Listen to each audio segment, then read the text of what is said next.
Hello everyone and welcome to today's class.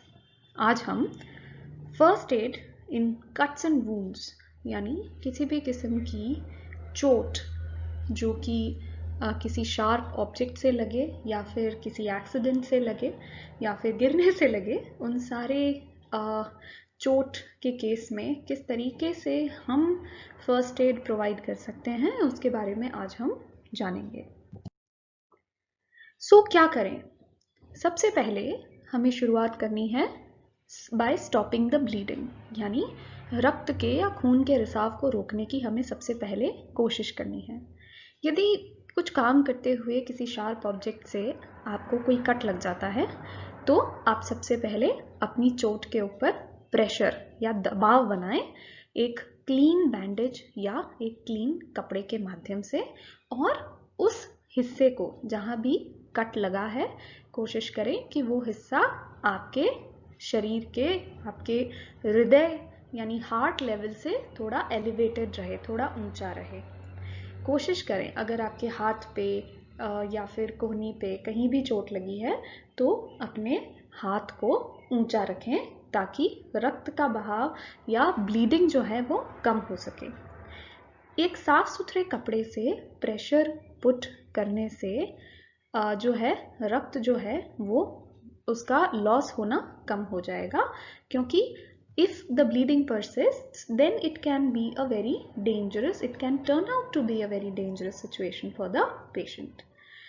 जब आप pressure apply करें तब ध्यान रखें कि बार बार कपड़े को हटाकर ना देखें कि कहीं आपकी ब्लीडिंग बंद हुई है या नहीं हुई है। ये प्रवृत्ति हमें नहीं रखनी है। हमारे शरीर का एक नॉर्मल मैकेनिज्म होता है रक्त का थक्का बनाने का, यानी क्लॉटिंग करने का। तो जब आप प्रेशर किसी भी कट पर लगाएंगे और फिर उसके बाद यदि आप ड्रेसिंग हटा हटा के देखेंगे तो वो जो क्लॉट है वो अपनी जगह से हट जाएगा और ब्लीडिंग और भी ज़्यादा बढ़ जाएगी। अगर कंसिस्टेंटली प्रेशर अप्लाई करने पर भी ब्लीडिंग हेवी है, स्टॉप नहीं हो रही, रुक नहीं रही, तो आपको इमीडिएट मेडिकल अटेंशन लेने की यानी डॉक्टर के पास जाने की आवश्यकता रहेगी। The second step is clean the wound, यानी चोटिल जगह को अच्छे से साफ करें। कोई भी कट या एक्सपोज्ड वूंड, चोटिल जगह जो खुली है, वो इन्फेक्शन से यानी संक्रमण से ग्रसित हो सकती है। तो जब तक आप ब्लीडिंग कंट्रोल कर लेते हैं, उसके बाद ब्लीडिंग खत्म होने के बाद या ब्लीडिंग रुकने के बाद आप उस एरिया को एक चलते पानी या टैप वाटर के अंदर रख के अवश्य रूप से धोएं। तो ऐसी बहुत सारी स्टडीज़ हैं जो ये बताती हैं कि आपके चोटिल एरिया को सिंपल टैप वाटर यानी नल के पानी से, साफ सुथरे नल के पानी से धोने की प्रक्रिया जो है एक स्टेराइल सलीन या सेलाइन के से साफ करने के ही बराबर मानी जाती है। यानी वो भी आपके वूंड को ऐसे एजेंट्स जैसे कि कोई कचरा, कोई कीटाणु, उनसे साफ करने में मदद करता है। The third step is to use an antibiotic ointment, यानी कुछ ऐसी दवाई लगाएं जो कि इन्फेक्शन को रोके, वहाँ पे जीवाणुओं, रोगाणुओं के प्रजनन को, उनकी बढ़त को, उनके विकास को रोके। आमतौर पर नियोस्पोरिन यूज़ करते हैं कई लोग। ये आपके चोटिल जगह को साफ करने का या फिर उसे हील करने का कार्य तो नहीं करती, परंतु इन्फेक्शन के चांसेस को कम कर लेती है। कई बार हम लोग हल्दी भी लगाते हैं। उस समय आपको ये ध्यान रखना चाहिए, हल्दी भी एक डिसइंफेक्टेंट है, एक एंटीबायोटिक है, वो भी आप लगा सकते हैं, बट ध्यान रहे कि उसमें किसी और किस्म का मसाला, मिर्ची, नमक मिक्स्ड ना हो। साफ़ सुथरी हल्दी का पाउडर आप लगाएं, वो एडल्ट्रेटेड नहीं होना चाहिए। प्योर हल्दी अपने आप में एंटीबायोटिक प्रॉपर्टीज़ रखती हैं, अवश्य रूप से आप उसका उपयोग भी कर सकते हैं। और चौथा स्टेप आता है जब आपको अपने चोटिल एरिया को कवर कर देना चाहिए। जब आप अपने चोटिल एरिया को, वूंड को साफ कर चुके हैं, उसके ऊपर कोई एंटीबायोटिक दवाई लगा चुके हैं, तो अब आप उसे एक स्टेराइल यानी रोगाणु जीवाणु रहित एक बैंडेज से उसको कवर कर लें। वुंड को कवर करना इसलिए भी ज़रूरी होता है ताकि उस पर और किसी किस्म का चोट ना लगे, कहीं वो अड़े ना, और साथ ही वो किसी भी इन्फेक्शियस एजेंट के संपर्क में ना आए, उसके ऊपर कचरा ना गिरे या फिर कोई ऐसी चीज़ जो उस चोट को और एग्रेवेट कर सकती है, पेन क्रिएट कर सकती है। उससे बचने के लिए हमेशा एक साफ सुथरी पट्टी से वुंड को कवर कर दें, बैंडेज लगा दें या फिर गॉज लगा दें। 5वां स्टेप आता है ऑलवेज चेंज द ड्रेसिंग, यानी जो भी आपने पट्टी की है उसको फ्रीक्वेंटली समय समय पर चेंज करें।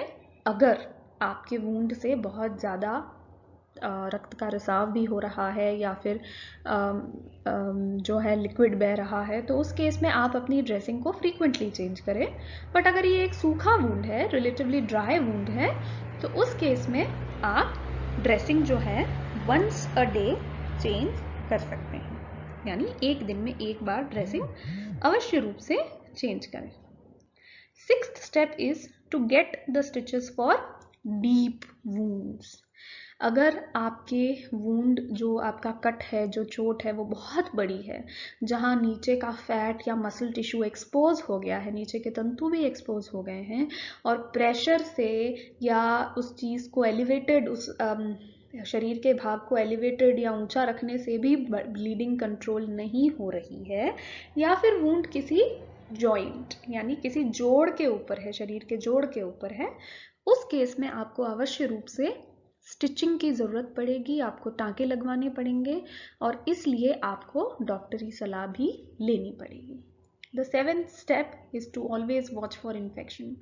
पट्टी कर दी है, ड्रेसिंग समय समय पर चेंज कर रहे हैं, परंतु इससे भी ये गारंटी नहीं हो सकती कि आपको इन्फेक्शन नहीं होगा।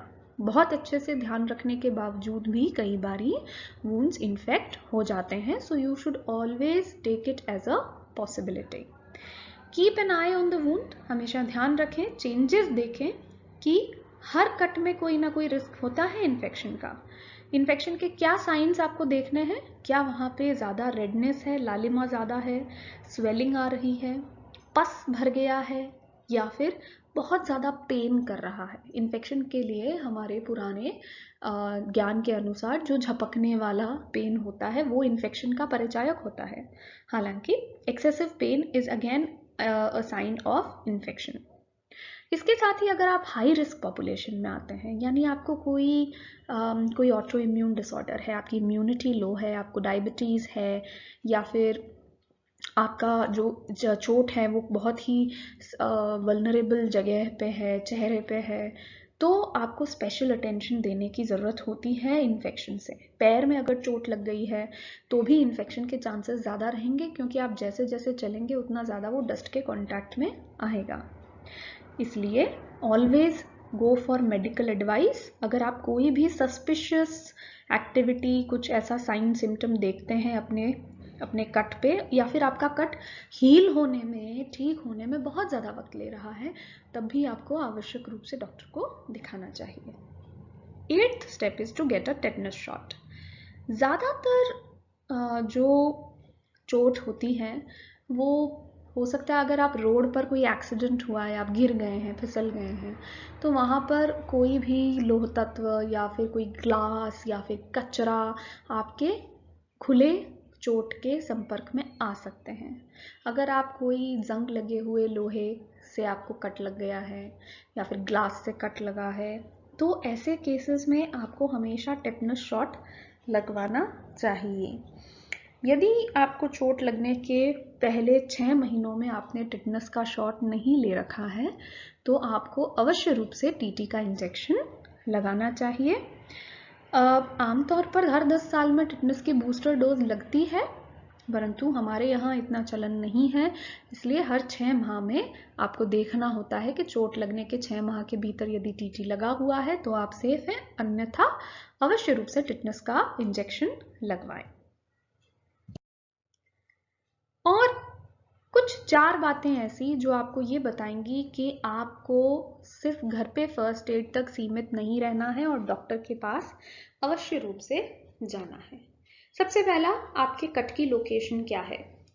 अगर हाथ और पैर पे कट लगा है और ज़्यादा इन्फेक्शन के चांसेस आपको लग रहे हैं, या फिर कट ऐसा है जो किसी जोड़ के ऊपर लगा है, किसी जॉइंट के ऊपर लगा है, जो आपके मूवमेंट करने से कट दोबारा खुल जा रहा है या खुल सकता है, उस केस में अवश्य रूप से आप डॉक्टर से उसकी ड्रेसिंग कराएं और डॉक्टर को उस वुंड को दिखाएं।